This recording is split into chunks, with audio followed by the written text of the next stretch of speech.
আচলতে আজি আমাৰ হাজো আৰু মোকালমোৱা এই বৃহত্তৰ এৰিয়াত অনুষ্ঠিত নতুনকৈ আমি আৰম্ভ কৰা এডুৱেব ইণ্টিগ্ৰেটেড স্কুলৰ এটা অনুষ্ঠান, শৈক্ষিক অনুষ্ঠান, বিশেষকৈ মটিভেশ্যনেল টক। আৰু এই মটিভেশ্যনেল টক বিশেষকৈ আমাৰ উঠি অহা প্ৰজন্মৰ, বৰ্তমান হয়তো আমাৰ বিভিন্ন পৰীক্ষা ইতিমধ্যে অনুষ্ঠিত হৈ গ'ল, হায়াৰ ছেকেণ্ডেৰী পৰীক্ষা শেষ হৈ গ'ল, আমাৰ মেট্ৰিক পৰীক্ষা শেষ হৈ গ'ল। এই উঠি অহা প্ৰজন্মক আমি তেওঁলোকৰ বিভিন্ন শিক্ষাৰ দিশত জীৱন সম্পৰ্কে তেওঁলোকক আমি বিভিন্ন পথ দেখুৱাই দিয়াৰ কাৰণে বা তেওঁলোকৰ জীৱনৰ বিভিন্ন সপোন পূৰণ কৰাৰ কাৰণে তেওঁ কি পঢ়িব, কোন পথেৰে যাব, কি পঢ়িলে তেওঁৰ ভাল হ'ব, কেনেকুৱাকৈ পঢ়িব, এনেকুৱা কিছুমান পৰামৰ্শ তথা পথ দেখুৱাই দিয়াৰ কাৰণে আমি কেইজনমান সমল ব্যক্তি, ইনস্পাইৰেশ্যনেল স্পীকাৰ, মটিভেশ্যনেল স্পীকাৰ, বিশেষকৈ আমাৰ ডক্টৰ শৈলেন দাস আৰু অন্যজন আছে আমাৰ শিৱলাল দাস, তেওঁলোকক মাতি আনিছোঁ। আৰু আমাৰ এই অনুষ্ঠানত আমাৰ এই অঞ্চলৰ বিশেষকৈ কেইখনমান স্কুলৰ মুৰব্বীকো মাতি আনিছোঁ। আৰু যাতে আমাৰ উঠি অহা প্ৰজন্মই, আমি নতুনকৈ এই পৰীক্ষাবিলাক দিয়া ল'ৰা ছোৱালীয়ে এডমিশ্যন লোৱাৰ আগে আগে তেওঁলোকে কি ঠাইত এডমিশ্যন ল'ব পাৰিব বা কেনেকুৱা ধৰণে গ'লে তেওঁলোকৰ জীৱনৰ তেওঁলোকৰ উদ্দেশ্য সাধন কৰিব পাৰিব, সেইটো ইয়াত আমি সেইবিলাক আলোচনাৰ কাৰণে আমি ইয়াক মাতিছোঁ। আৰু লগতে আমাৰ উদ্দেশ্য, এই স্কুলখনৰ যিটো মূল উদ্দেশ্য, বিশেষকৈ আমাৰ হাজো অঞ্চলত বা বৃহত্তৰ এই হাজো বা মোকালমোৱা অঞ্চলত আমাৰ শিক্ষানুষ্ঠান বহুতেই আছে। তথাপি আজিৰ ৰাজ্যিক তথা ৰাষ্ট্ৰীয় পৰ্যায়ৰ বিভিন্ন প্ৰতিযোগিতামূলক পৰীক্ষা তথাপি ল'ৰা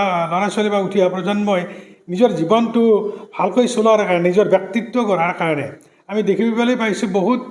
ব্ৰিলিয়েণ্ট ষ্টুডেণ্ট, কিন্তু তেওঁলোকে জীৱনটো চলাব নাজানে। বহুতে হয়তো ছুইচাইড কৰিছে, তেওঁলোকে তাৰমানে কি কৰিব উহাৰি নাপায়। আজি কোটা, ৰাজস্থানৰ কোটাত বহুতে ভালকৈ পঢ়িবলৈ যায়, কিন্তু তাত ছুইচাইড কৰে, হতাশ হয়। অৰ্থাৎ ল'ৰা ছোৱালীয়ে, উঠি অহা প্ৰজন্মই জীৱনটোৰ যিটো অৰ্থ, জীৱনটোৰ যিটো তাৰমানে উদ্দেশ্য,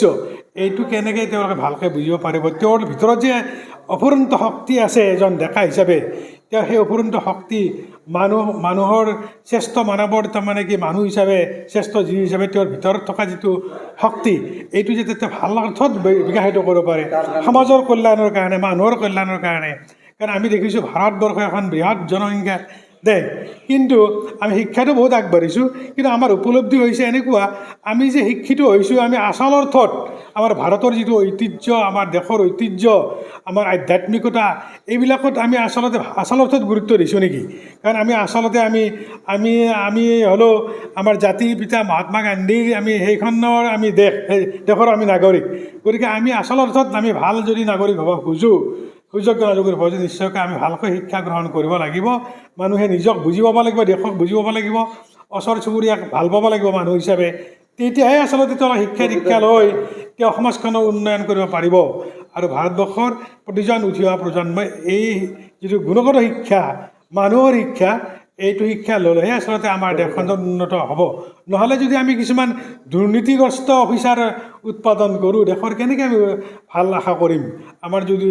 যিবিলাক মুৰব্বী তাৰমানে তেওঁলোকে যদি আচলতে গুণগত দিশত মানুহ হিচাপে তেওঁলোকৰ আচলতে গুণগত দিশ নাথাকে, তেতিয়াহ'লে আমি দেশখন উন্নত কৰিব নোৱাৰিম। গতিকে এই অঞ্চলত আমাৰ এটাই মূল উদ্দেশ্য, যাতে আমাৰ এই অঞ্চলটোত আমি কম খৰচত আমি গুণগতভাৱে এজন প্ৰকৃত মানুহ, দেশৰ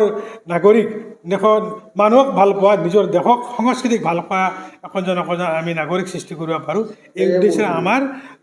এই অনুষ্ঠানটোৰ উদ্দেশ্য, আৰু আজিৰ টক শ্ব'টো এইটোৱেই উদ্দেশ্য। নমস্কাৰ, মোৰ নাম দাদুল ইছলাম, মই এডুৱেব ইণ্টিগ্ৰেটেড স্কুলৰ পৰিচালনা কমিটিৰ এজন সদস্য হয়। আমি ছাৰ হাজোৰ দৰে বৃহত্তৰ অঞ্চল এটাত আমি এটা কোৱালিটি এডুকেশ্যনৰ এটা অভাৱ আমি দেখা পাইছোঁ। কাৰণ মই নিজে IIT গুৱাহাটীৰ পৰা BTech কৰিছোঁ 2013 বৰ্ষত, আৰু তাৰ পিছতো এতিয়ালৈকে বহুত ল'ৰা ছোৱালী ইয়াৰ পৰা কোৱালিটি এডুকেশ্যনৰ কাৰণে ছাৰ বাহিৰত যাব লগা হয়, আৰু তেওঁলোকে ইয়াতে সেই সুবিধাখিনি পোৱা নাই। আৰু সেই সুবিধাখিনিৰ আমি অভাৱটো পূৰণ কৰিবৰ কাৰণে আমি কোনটো সুবিধা পোৱা নাই? তেওঁলোকে ছাৰ, যদি আমি ক্লাছ 10ৰ পিছত যদি ভালকৈ ইঞ্জিনিয়াৰিং বা মেডিকেলৰ কাৰণে পঢ়িব লগা হয়, JEE বা NEETৰ কাৰণে পঢ়িব লগা হয়, এই দুটা স্ক'পত আজিকালি ছাৰ ডিমাণ্ড বহুত বেছি হয়। ল'ৰা ছোৱালী প্ৰায়কেইটাই কেৰিয়াৰ চুজ কৰে। তো এই কেৰিয়াৰটোৰ কাৰণে ভাল গুণগত শিক্ষা আমাৰ ইয়াতে অভাৱ আছে। ইয়াৰ কাৰণে হয়তো আমি গুৱাহাটী যাব লাগে, নাইবা বাহিৰত দিল্লী বা কটাৰ ফালে যাব লগা হয়। সেই অভাৱটো পূৰণ কৰিবৰ কাৰণেহে আমি এই স্কুলখন অনুষ্ঠান কৰিছিলোঁ যোৱা বছৰ 2024 বৰ্ষত। আৰু যোৱা বছৰৰ দৰে এই বছৰো আমি যোৱা সোমবাৰৰ পৰা এটা ফ্ৰী বিনামূলীয়া ব্ৰিজ কোৰ্চ আমি ক্লাছ 10 যিখিনি ল'ৰা ছোৱালী পাছ কৰিছে মেট্ৰিক দিছে তো তেওঁলোকৰ কাৰণে এটা ফ্ৰী বিনামূলীয়া আমি ব্ৰিজ কোৰ্চ লঞ্চ কৰিছোঁ আজিৰ কাৰ্যসূচীটো হ'ল এটা মটিভেশ্যনেল টক শ্ব' যে ল'ৰা ছোৱালীখিনিক আমি কেনেকৈ মটিভেট কৰোঁ কাৰণ ছাৰ পঢ়াৰ লগে লগে তেওঁলোক মটিভেটক আমি টাইম টু টাইম কৰি থাকিব লাগিব নহ'লে পঢ়াখিনি তেওঁলোকে অকণমান আজিকালি গমেই পায় প্ৰেছাৰ কিমান ক্ৰিয়েট হয় মানুহৰ ল'ৰা ছোৱালী পঢ়াৰ ক্ষেত্ৰত তো সেই মটিভেশ্যনটো তেওঁলোক বুষ্ট কৰিব তেওঁলোকক কেৰিয়াৰটো পথটো দেখাত সহায় কৰিব তো সেই উদ্দেশ্যে আমি আজি এই শ্ব'টো ৰাখিছোঁ আৰু আমাৰ একেবাৰে মেইন উদ্দেশ্যটো হ'ল বা মই গোটেই হাজোবাসী ৰাইজক বা আমাৰ মুকালমুত এটা ব্ৰাঞ্চ আছে তো মুকালমুৱাবাসী ৰাইজকো মই আহ্বান জনাইছোঁ যে আপোনালোকে আহক অনুষ্ঠানখন এবাৰ ভিজিট কৰক আমাৰ যিখিনি শিক্ষয়িত্ৰী গোটেইখিনি IIT আৰু NITৰ পৰা আমি লৈ আহিছোঁ আৰু তেওঁলোকে খুব গুণগত শিক্ষা আমাৰ হাজোতে প্ৰেৰণ কৰিব এতিয়া আৰু ডক্টৰ বা ইঞ্জিনিয়াৰৰ যিবিলাক পৰীক্ষা আছে NEET হওক JEE হওক বা ভালকৈ আমি BSc কৰিবৰ কাৰণে CUT দিব লাগে বা NDA দিব লাগে তো এইবিলাক এক্সামৰ কাৰণে প্ৰিপাৰেশ্যন এতিয়া হাজোতে উপলব্ধ হ'ব আপোনালোকে আহক অনুষ্ঠানখন ভিজিট কৰক ইয়াতে ফ্ৰী কাউন্সেলিং ছেশ্যন হয় 24/7 আমাক কানেকশ্যনত পাব আমাৰ ফোন নম্বৰত মোৰ ফোন নম্বৰটো হৈছে 7670070767 এই নম্বৰটোত কল কৰক আৰু আমাৰ ফ্ৰী কাউন্সেলিঙৰ সুবিধা লওক আৰু মই যিখিনি ছাত্ৰ ছাত্ৰীয়ে এইবাৰ মেট্ৰিক দিছে ঘৰতে আছে তেওঁলোকক এটাই উদ্দেশ্য কৰি কৈছোঁ যে মেট্ৰিক হৈ গৈছে ভাল বেয়া আমাৰ থাকিব পাৰ্চেণ্টেজ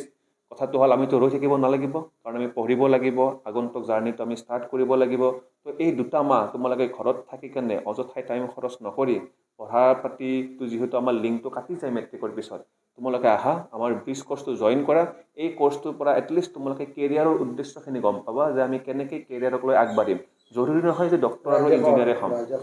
ৰাইজে সহযোগ কৰক আমাক আহক ল'ৰা ছোৱালী পঠাওক মই গোটেই ৰাইজকে এইটো আহ্বান জনাইছোঁ